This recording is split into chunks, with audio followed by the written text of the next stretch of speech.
What did you guys? It is your boy, Leon Mookie here, back with you with a new fanfic for you guys. And this is a fanfic I have been highly anticipating to do for a while now. And after all, I have gone through so much bullshit for this one. I've done so many rewrites, redos, and also basically changed the entire story narrative as a fucking whole, mostly because I wanted to mix that of the powers from Arc System Work games, such as that of Guilty Gear, Under Night in Birth, and also Blazblue. Mainly Blazblue. Like, for example, I wanted to make a story about that of a half-human, half-devil hybrid, basically taking over that of a pillar house of the 72 pillars of the devil faction. But also where he has that of a sacred gear that allows him to create weapons from that of Arc System Work games, such as that of, Souls, Flame Seal, Junkyard Dog, Ragna's Blood Scythe, and Hyde's, Hallucinator. In a way, it was going to be a sacred gear that was basically a higher tier version of Kiba's, Sword Birth and Jean's Blade Blacksmith, to be honest. But then I kind of went over it and realized, you know what, that'd be pretty damn stupid. But then when I put this story on hold for the time being, I was also thinking about that of the Beale family, that such as my boy Lenora Beale, who should have a series of his own, to be honest. Guy is way much more cooler and badass than fucking Issei of all people. He's literally the very definition of a badass shonen protagonist, if you guys have seen his origin. So part of me was thinking, okay, he has a piece of shit brother that he beat, that younger brother that actually does have the power of destruction. However, he beat the shit out of him and gained back the title of heir of Beale. But even so, he's still looked down upon because he doesn't have his clan trait abilities. So why not give him that of a half-human, half-devil brother who has the Beale traits, but doesn't care about being part of the devil faction whatsoever? Having the two basically have that of as somewhat of a budding brotherly relationship. I thought it was interesting. However, it would have taken too much time, and I also didn't want to make a story completely devoid of canon DxD. Just only some aspects removed from DxD as well, but still. So I scrapped that. So instead, I decided to go back to the drawing board and began to think about something else. Then I also wanted to change the power scaling and not want to make a character pretty OP, but not too OP to the point that it would feel like he basically curse stomps everybody without having that of a bit of a challenge, to be honest. So I basically removed the sacred gear as well. But then I read this one story that actually made things a lot more interesting. A story called that of Beyond Critical. Basically, the MC in that story has that of 2 twice critical sacred gears. Yes, I know, lore-wise, that sacred gear is basically not even worth the, bother it. But the MC who uses the sacred gear basically overcomes a lot of traversities because he works hard, he trains hard, and because Twice Critical has a special ability that not even the boosted gear has, that being able to absorb other people's other aspects of supernatural creatures, such as, maybe the holy energy of a fallen angel that's the level of Azazel, for example. So yeah, that's the kind of reason. So yeah, it inspired. So that story inspired this story as well. Instead of basically making one secret gear that can basically make the power sets of all of the main characters and fighters from multiple Arc System fighting games, instead I'm only using two weapons from 2 series that beat you guys. If you guys want to know what they are, some of you already do, while some of you probably don't. If those who do, Congrats, you looked at my community tab. For those who don't, well, strap in. You're in for a treat for this story. This is Arc of Destruction, a Highschool DxD / Under Night in Birth / Blazblue crossover story. So, with all that said, let's get into this, shall we, guys? On this planet, the planet that we called Earth, holds that of the race known as humanity. Humans are always believe themselves to be that of the superior species, that they are the only living species on this planet that matter, hell, even the whole universe at that. However, little did many humans, or only a few humans, know that is not the truth. That is not even the case at all. Turns out, there are worlds in the shadows, worlds to other dimensions that hold that of beings of pure, unadulterated power.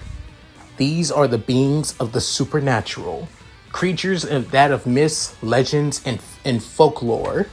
Basically, wander the world, controlling humanity beyond the shadows, while some in humanity works with these supernatural creatures. Some of these creatures control humanity, such as the gods, devils, angels, yokai, fairies, and many, many, many more, especially the most powerful creatures of these worlds, known as the dragons. However, to protect humanity from the supernatural and for the supernatural to not abuse humanity, a certain god from a certain pantheon that's known all across the world, the god of the Abrahamic faith, gave humanity a chance to fight back against the supernatural. These were known as sacred gears. Many of these sacred gears allow humanity to fight and stand their grounds against those of the supernatural. However, it is not enough. When humanity may have the highest chances of potential and growing stronger than many other races, that still doesn't help that they're considered to be the weakest species, though.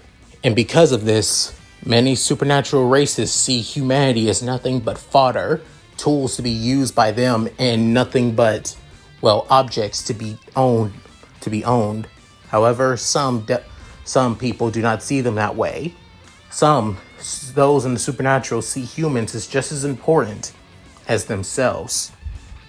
But what if the supernatural abandon their own?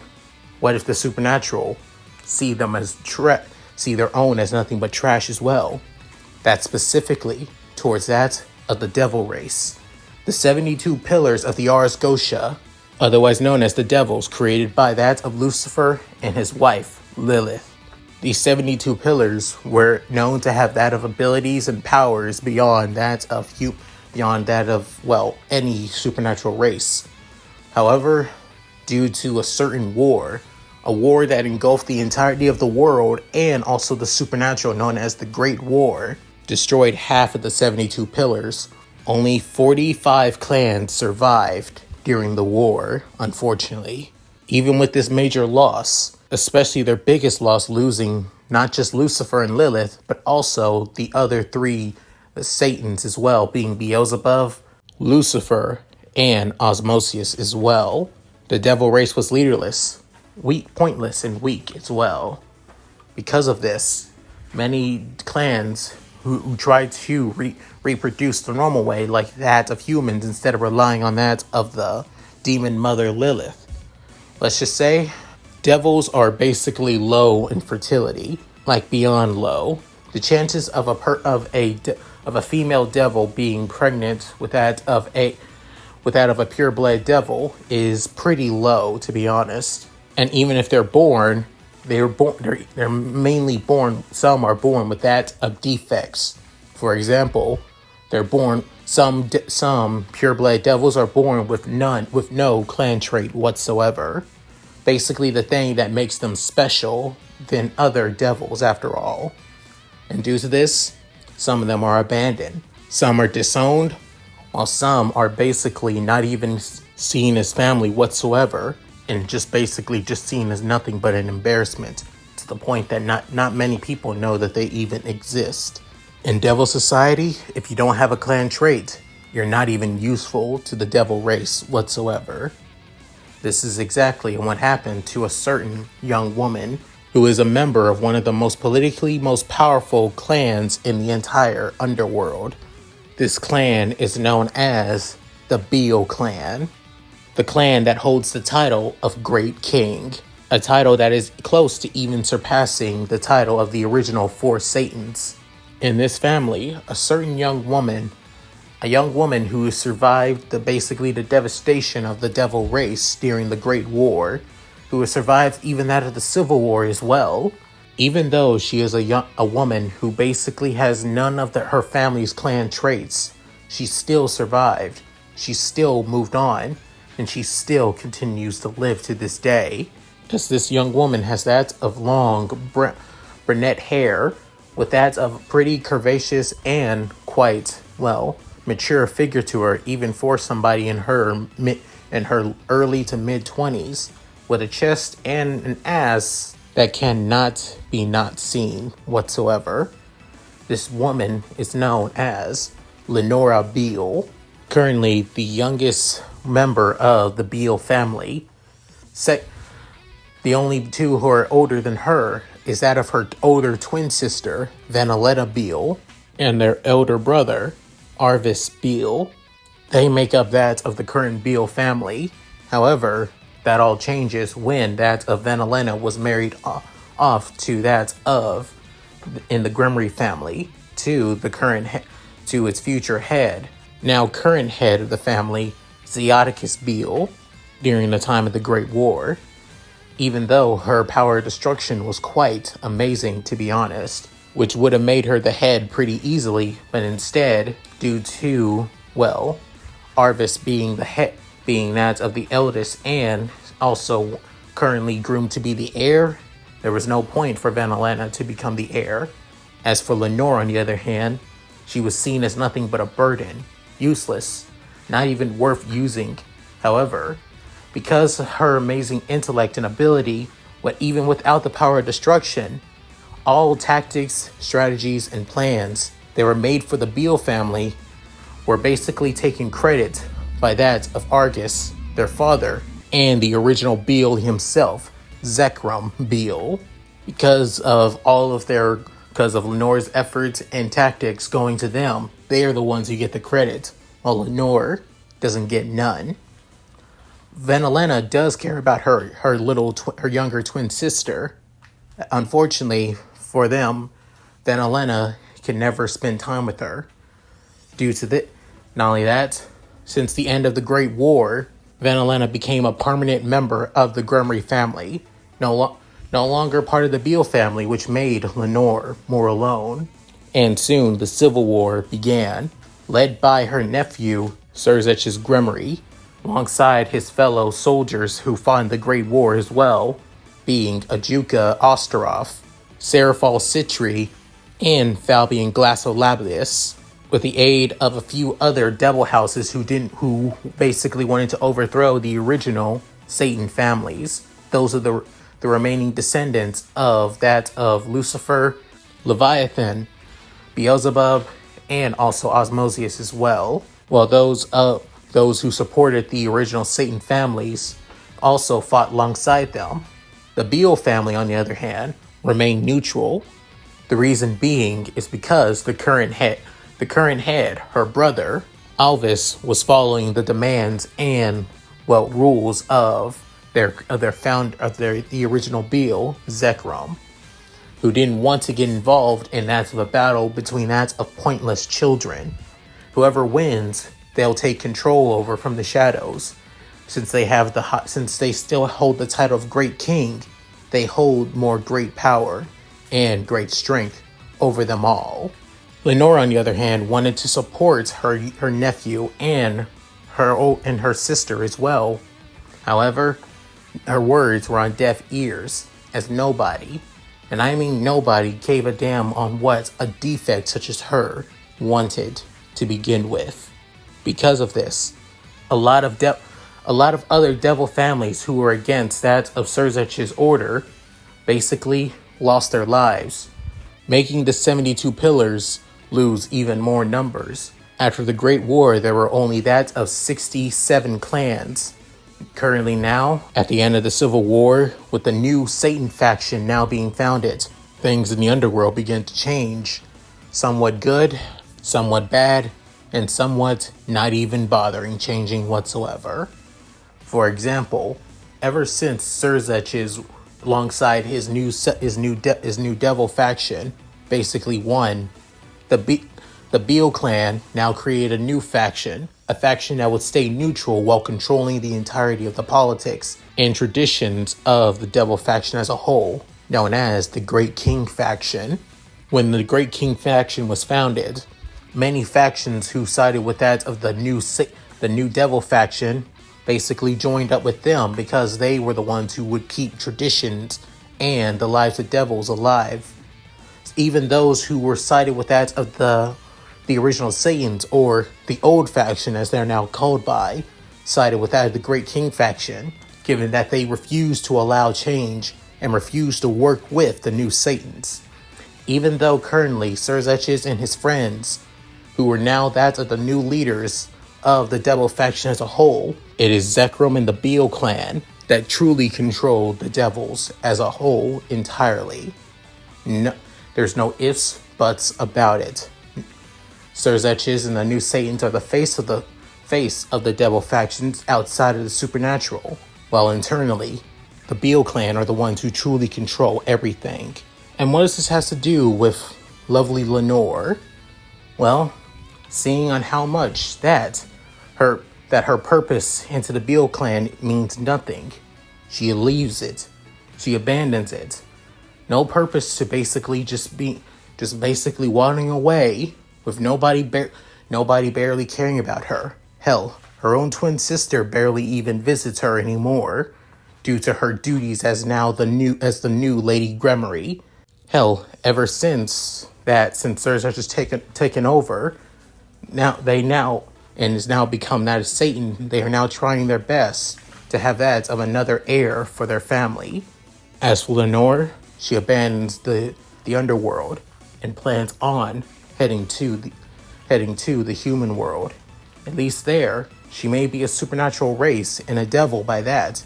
She may be picked up by that of exorcists, but she can handle herself in a fight, after all. As she was planning on leaving, soon she was visited by somebody she never thought she would ever see, that being her nephew, Serzech's. Lenora giving that of a comforting and sad but cheerful smile to her nephew, now grown up so much since both being in the Great War and leading the Civil War. But Serzech is saying, Auntie, I'm surprised you even call me that. I thought for sure that your mother wouldn't even bother telling you about me. Then Serzech just couldn't help but clench his fist, saying, she told me everything about you.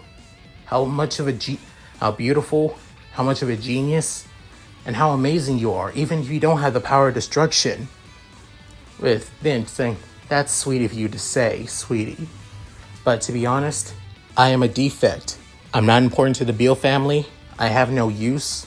Nobody even knows that I even exist. So in all honesty, to be honest, I have no reason to stay in the underworld. Then Serzech saying, but I can work hard to make sure that people like you, that don't have to suffer anymore. You're still a pure-blood devil.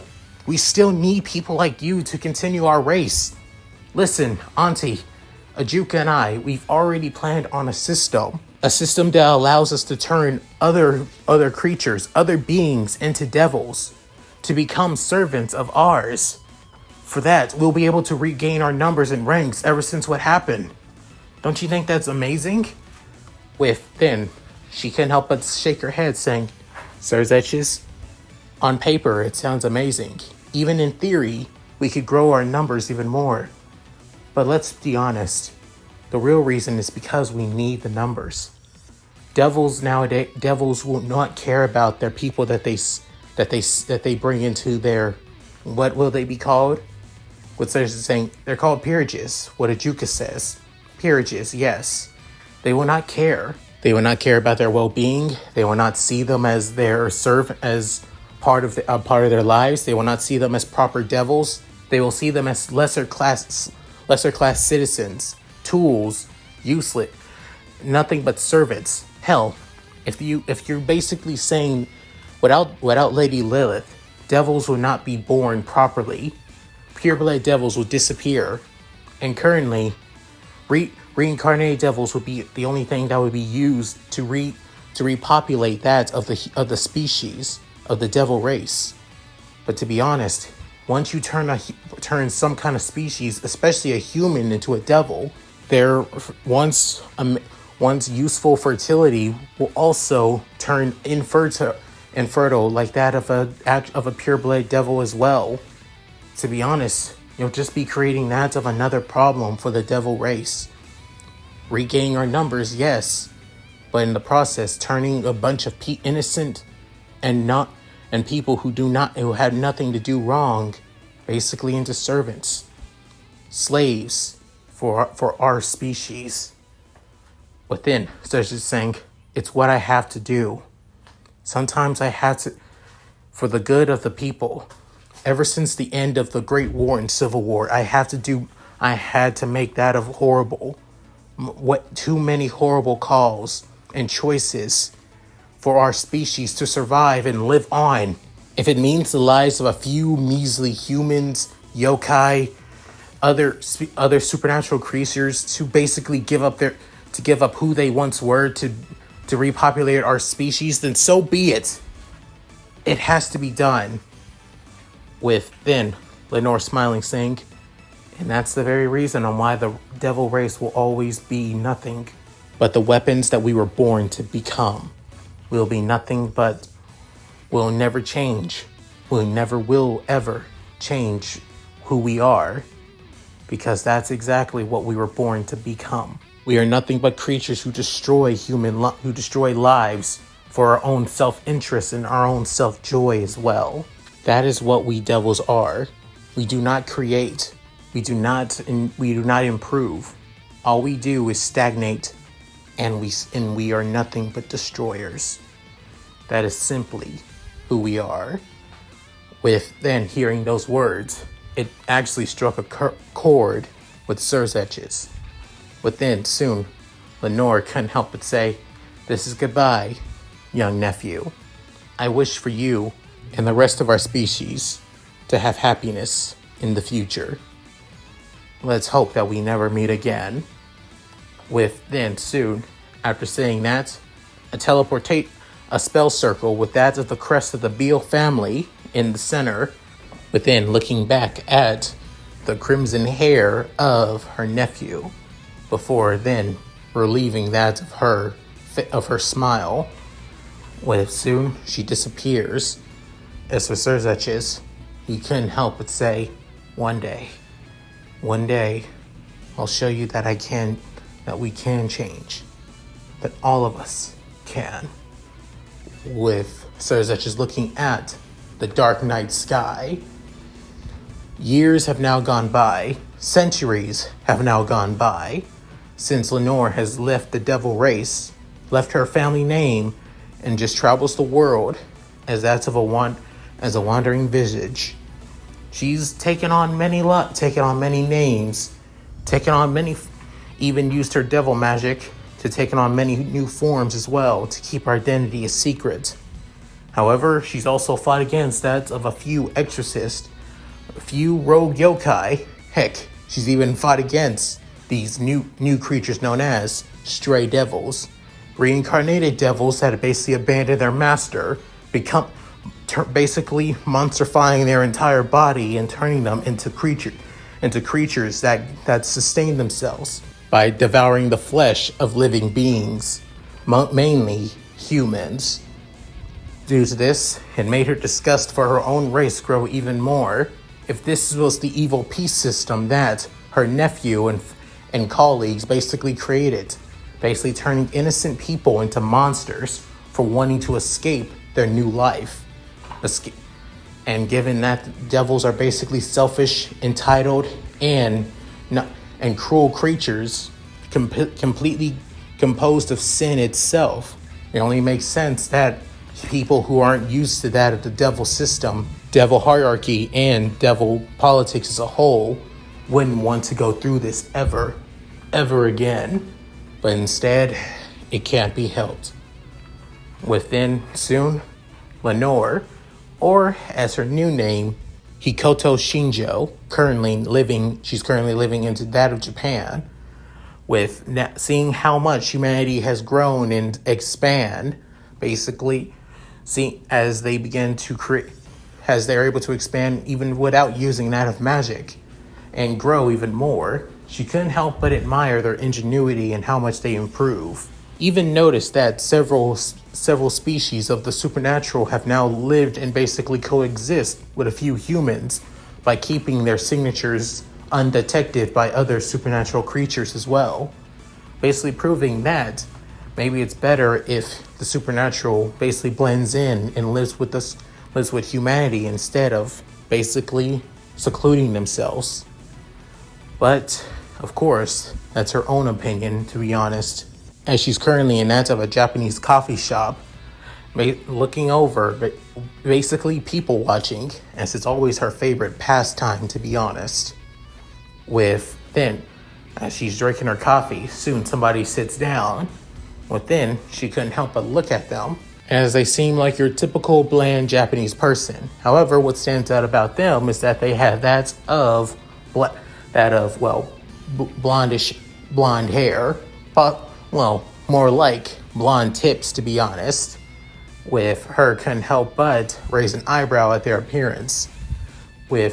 Soon he's saying, "Oh, sorry. What, were you waiting on somebody? If there is, I could." Then she stopped drinking, saying, "Huh? Oh, no. It's fine. I'm not waiting on anybody. I'm just surprised that a certain stranger just decides to sit next to me." He couldn't help but sigh, saying, "Well, seeing you lonely here, so I decided to." Lenore gives the guy that of a rundown, getting a better look at him. He seems like he's probably in his late teens to early 20s. And even getting a closer look at his face, realized that for a Japanese person, he's pretty handsome. She's saying, "So, should I?" Saying, "Oh, right. I should probably introduce myself. My name is Kitobe Saizo." She's saying, "Nice to meet you, Saizo-san." Saying, "Pleasure. And you are?" As she uses her alias, Hikoto Shinjo. Saying, "Shinjo, glad to meet you, Shinjo-san." Soon, she's saying, "Likewise." As she continues drinking her coffee, continues looking at people.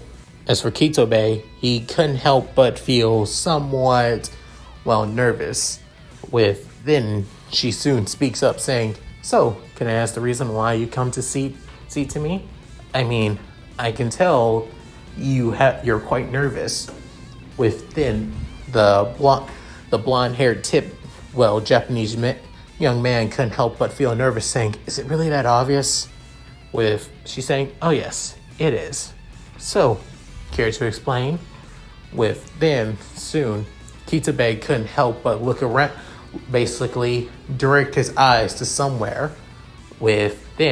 Soon she noticed, as there are basically a couple of guys, basically causing quite a bit of a racket in the coffee shop, as she begins wondering, how the hell did I not notice that? As they look a bit like that of delinquents. Soon she's saying, "Friends of yours?" Kitobe saying, "Somewhat, yeah.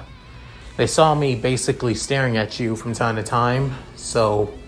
Saying, "I'm guessing they dared you to talk to me. Possibly they're hoping that you would get their number, or more accurately, they're probably hoping that you basically crash and burn and me dumping and me probably rejecting you." The guy couldn't help but blush in that of annoyance and anger, but basically keeps it down, trying to keep what kind of pride he does have. She couldn't help but actually smirk, saying, "Huh, he's kind of cute, to be honest." He's probably playing the role of a delinquent just by his looks alone. With then she's saying, how about we change their expectations? Why don't we? With then soon hearing this, Kitabe saying, what? With soon, she pulls out that of a notepad before writing down that of a number. Before then soon saying, just show them that. You don't have to call me if you feel like it. With then saying, wait, is this even your number? Or are you just cutting him off and saying, it is my number? Just like I said, I don't plan on I rather change people's expectations of me if people are forced to do something they feel like they don't want to do. With then soon after saying that, soon she walks off. With then leaving the coffee shop, as then Kitobe couldn't help but walk over to his friends, with one of them seeming like they are the leader of the group, as they have that of a spiky mohawk with quite a bit of, as it's quite jailed up to be honest. With then he couldn't help but say, so Kiki, did you getting annoyed and already having an attitude with that of a pissy look on his face, saying, will you stop calling me that, Mosake? Because seriously, it's annoying. As for what I asked her, yeah, she got me her number. How does that sound? Within, a few of the other guys couldn't help but actually woo and that of impress. Within, the guy known as Matoke couldn't help but say, all right. Then we'll have to test it out. You're going to have to ask her out. You're going to have to call her. Let's go to my place and you can do that using my phone. But saying, what? Saying, or are you too damn chicken, kid? With then, soon, the other guys couldn't help but, well, tease him. Within, soon, couple hours later, Kitobe actually calls Lenore. With then, soon, the guys couldn't help but snicker, thinking that it's just that of a delivery number, or basically a number for a restaurant nearby in town. With then, soon, as then Kitobe saying, no way in hell that she basically gave me her number. With then soon answering as it being Lenore saying, yes, may I ask who's calling me? With then soon Kitobe couldn't help but say, she really did give me her number. As then the two began to talk a little bit, with forward then switching it back to that of private. With then the guy, as for his friends, they wanted to know what they were talking about. Within soon, the two actually going on a date in the near future. After that one date, they began to start dating entirely before officially making it a couple, and then soon getting to finally marrying one another. With then, early in their marriage, Lenore already told the truth about who she was, or what she was. She even said even giving her real name, Lenora Beale, even showing her devil wings, as she's no basically low-ranking devil, even without the power of destruction. She is actually that of a 10-winged devil, actually. Quite a high level, to be honest. Kitobe heard all of this, and originally Lenore believed that her husband, the man that she fell in love with, a mere human, would basically call her crazy, a monster, a freak, as it's normal for, well, humans to demonize basically things that they do not understand. But then soon, Kitobe basically hugging his wife, with her basically caught off guard and shocked, before him saying, you remember 5 years ago, you basically could have given me a fake ass number.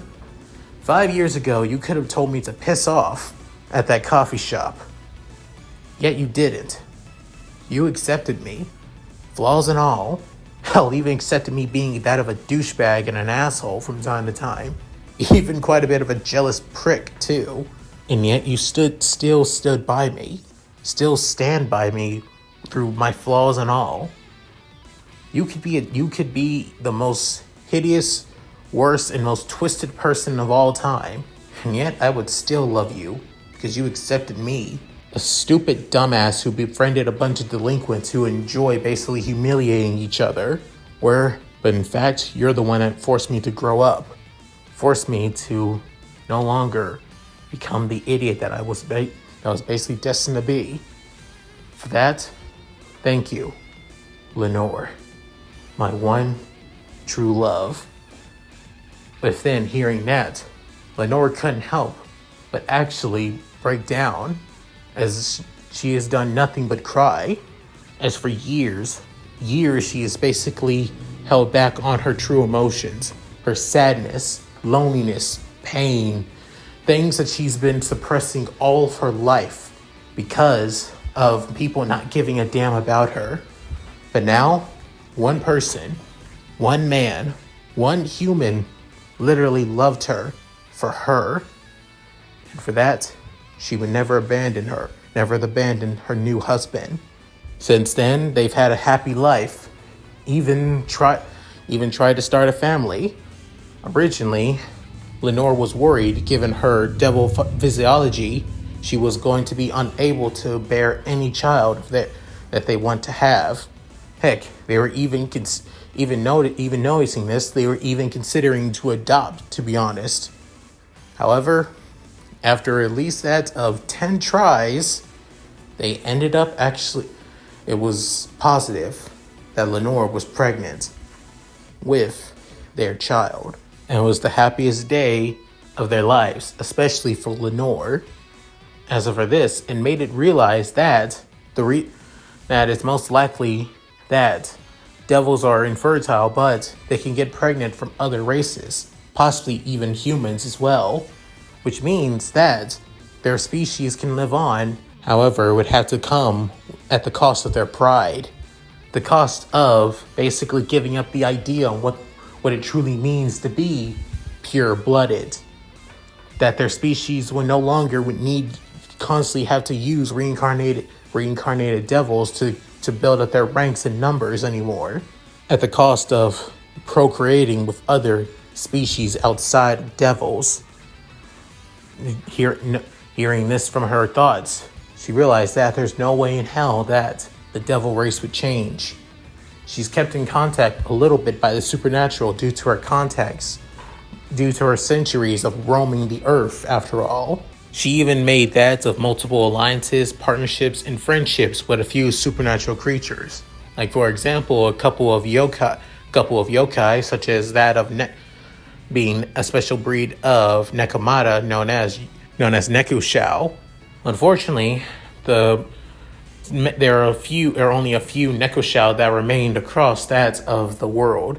Nekushao are basically a species of half yokai, half devil, actually.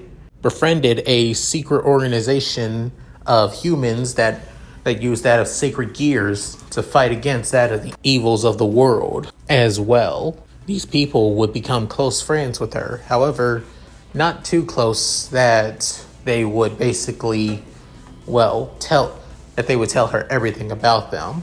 But even so, still close enough that she trusts them with her life, which made her finally come to realization that it's though only a select few of supernatural races are actually wanting to change. Some pantheons wanting to change as well to basically straighten them, while some do not wish to. And it's mainly those of the Abrahamic faith who refuse to change. Hearing rumors that, Azazel has been tracking down many sacred gear users and recruiting them to that of the Gogori, the fallen angel faction. But seeing that he hasn't done anything, attacked anybody, while still waging the bit of the Cold War that's between those of the Abrahamic faith, it seems that he's just grown into his new little hobby of collecting sacred gears. That's all. Which makes her feel less worried, to be honest.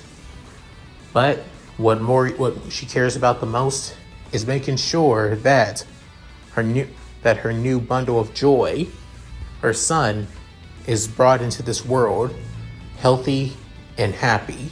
5 years later, after the birth of her son, her life has just been nothing but happiness and joy.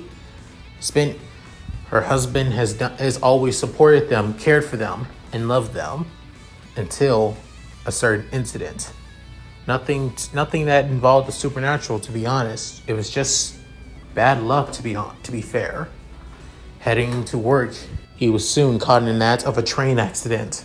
Dozens of innocent people were either killed or injured. Her husband were one of the casualties. He died trying his best to help people get through that of the incident. However, because of the unsettling debris and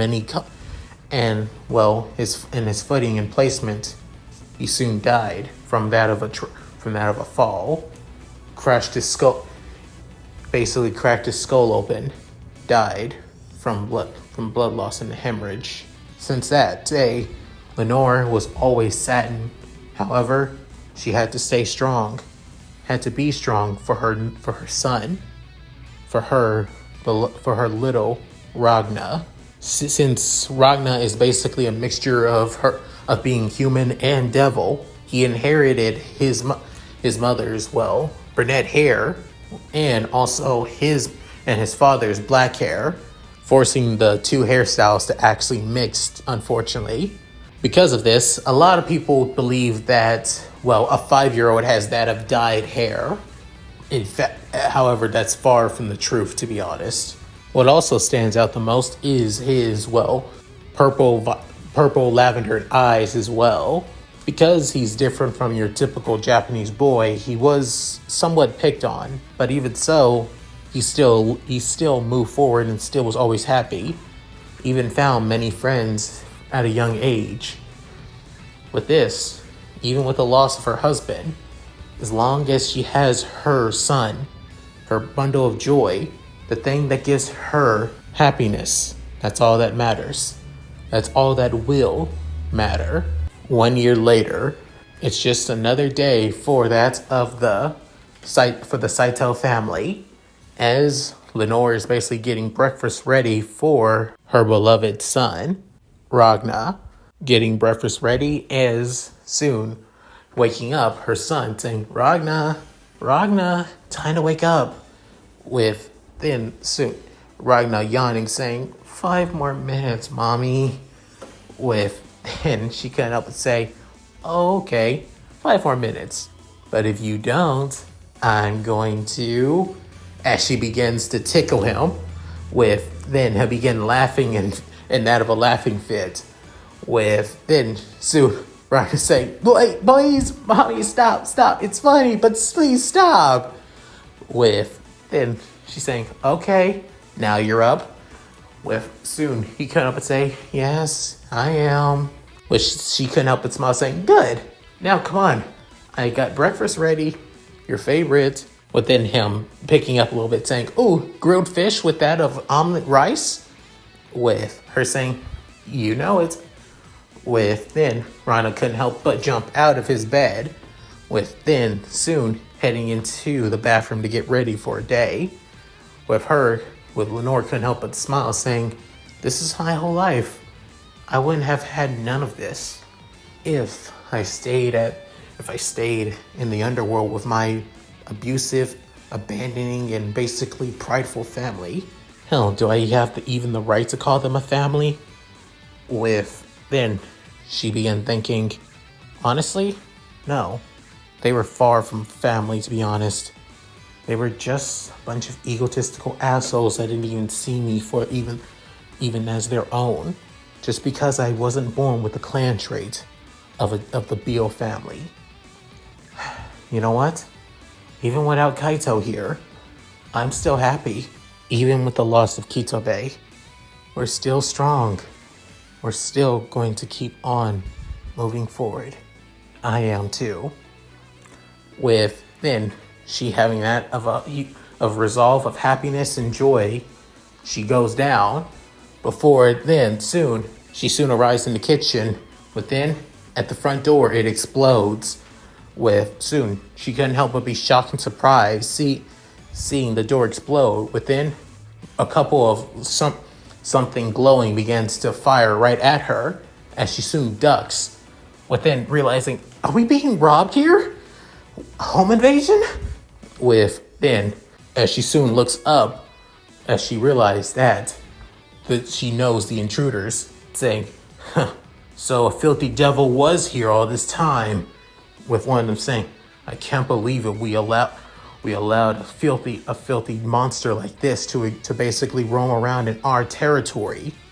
This was within saying, cannot be helped. Even us, the church, are not omnipotent. But now we have a filthy devil to eradicate. Within soon, a blade of light to appears as well. Within, she realizing, exorcist? But why? I've been suppressing I've been suppressing my powers all this time. No way in hell that the church would know that I'm here. I've even made that of a pact with that of the Shinto gods living in Japan all this time. Why would... Within, soon, her eyes widening as she soon looks up and realized, Ragna, all this time I totally forgot my own child. His demonic powers. They must have just awakened today. How did I not notice? Within, soon, Ragna, on the other hand, finally getting out of the bathroom before hearing the explosion, as he soon screams out, Mommy! Mommy, what's happened? Within, soon, looking downstairs, he soon noticed the two exorcists saying, Mommy! With soon, one of the priests saying, a child? What is a child? Within soon, the other priest saying, he's also a devil. A filthy devil child.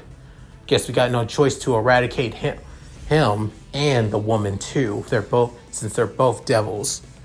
Within soon, the other exorcist could help but say, wait, they don't seem like they're causing any trouble. Maybe we should just say, are you going to allow such filthy heathens and sick monsters to roam our territory, roam our lands? We are the blades of God. It is our duty to eliminate monsters like them, no matter the cost. Even if it's a monster child, we must eliminate him. Do you not understand that? Do you not understand that, Father? Then, soon, the other priest that was hesitant saying, I guess we do have no choice. Let's just make the child's death quick and kill the woman as well. Then, soon, Ragna began to freak out saying, Mommy, I'm scared, please. Then, soon, Lenore saying, you will not touch my child! As she soon sends that of a blast of demonic energy towards the priest, within soon sending them back. Within soon Lenore going to Ragna, grabbing her son and then running back up to the stairs. Then soon one of the priests saying, ugh, this fucking bitch, she's gonna pay for that. Saying, calm yourself, Father. If you don't, saying, screw it, I'm going to rip them to shreds. In the name of God, filthy demons like them deserve to be dead. Then soon, running up the stairs with the light sword, as the hesitant one couldn't help but sigh before leaving as well. Then soon, as then locking the door, she soon goes over to the window to Ragna's room, and saying, Mommy, I'm scared. I don't want to. Are we going to? Saying, don't worry, my little blade. We'll get through this. I promise. You're going to survive this. Now do what Mommy says and go and head through this window. Ragna saying, what? Don't worry. There's a latch on the side that will basically let you down easily. Your father actually placed it just in case anything like this happens, to keep you safe. Then hearing that his dad basically did this, saying, Daddy did this for me? And you still trust him, so I guess I will too, if I have to. Then going through the window, as then begging going through, then soon the door being sliced in half, saying, then Lenore saying, hurry, Ragna! Then going down, as soon getting out of the window, then soon seeing that, trying to look around for a latch, as then Ragna sees it as he picks it up. Before then, a small little ladder pole runs down. Then soon Ragna saying, Mommy, over here, I found it, can't you? Then soon seeing below, seeing at the window, he saw that it's his mother. she was soon stabbed right through the back as blood begins to spill out of her mouth, and the blade coming out of her chest as well. Then soon, the exorcist that was basically wanting to kill them both couldn't help but have a feral grin on, saying, "There you go. There, you devil scum. This world is not for you and never will be. So your filth should stay." Then soon, right before the priest could finish, a pressure begins to erupt around that of Ragna. Within, the priest saying, "Devil spawn, you hurt my mommy!" As a burst of pure demonic energy, or rather, pure destruction destroys the entire room and the roof that Ragna was on, even destroying the priest. Basically, nothing but a bloody mess remains. Not even bone, not even that of bone and muscle remain. Then soon, the other priest saw this, saying, "Father!" Then soon, pulling out his light pistol, it saying, "You devil scum! How dare you do that too?" Then soon, without realizing it, something begins to materialize, and that's of Ragna's hand, as it almost looks like that of a katana, however, it is a katana blade, but with no guard hilt or hitori to hold it, as it's just the blade itself. Then soon, in pure instinct, set as he rings down the blade, soon, without realizing it, the other priest couldn't help but scream out in that of fear and anger, as then the house that Ragna knew and loved was basically gone and destroyed, as then nothing but just that of a crater in the center, then all that is basically a scared, crying, and basically saddened Ragna holding on to the corpse of his mother. Then soon, Ragna couldn't help but say, "Mommy, please, wake up. The bad men are gone. You can wake up now. So please wake up. Mommy, don't leave me." Continuing to shake his mother's lifeless body before he couldn't help but wail out in that of sadness, pain, and suffering. Then soon, without realizing it, a figure appears right behind Ragna. Within, the guy saying, "Damn, looks like I arrived too late." Then soon, without realizing it, he basically backs away while still holding on to his mom.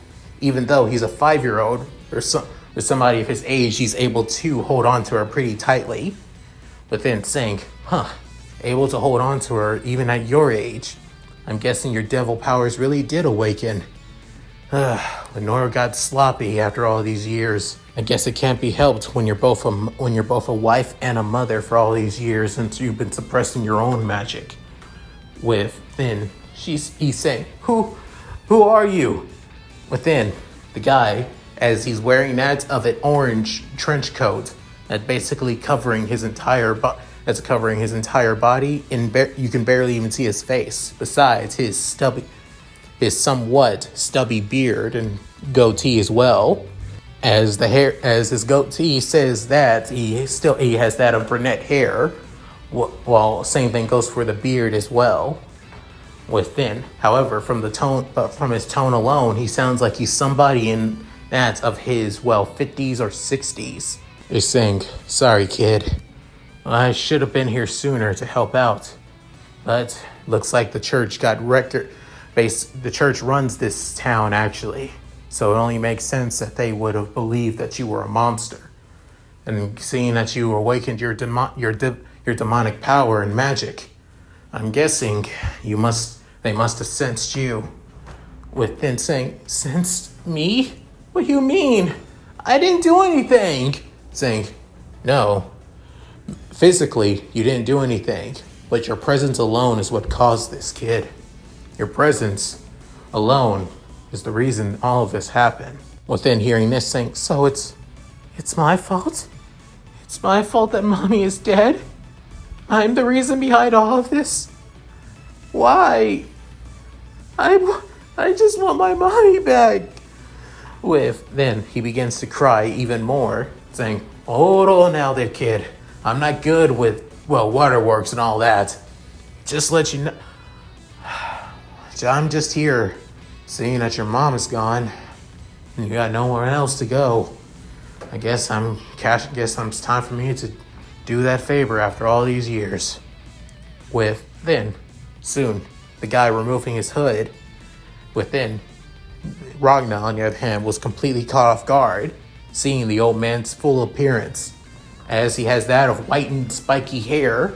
However, what stands out the most is he has that of cat ears on his head, saying, you can call me Matsuyoshi Jubei, or just Jubei, to be honest. From now on, I'll be looking after you, kid. Soon, without realizing it, this was the start for Ragna's life. The life in the supernatural. And that's it. Thank you guys for watching. Hope you enjoyed the video. Please tell me what you guys think in the comments below. Love to read them. So, just letting you guys know, this is the prologue chapter. But it's not just, however, I'm not going to just do that of one prologue chapter. I'm going to do another prologue chapter as well. I want to flush out the past of our protagonist, that being Ragna, and about how his life is not going to be all sunshine and rainbows after all.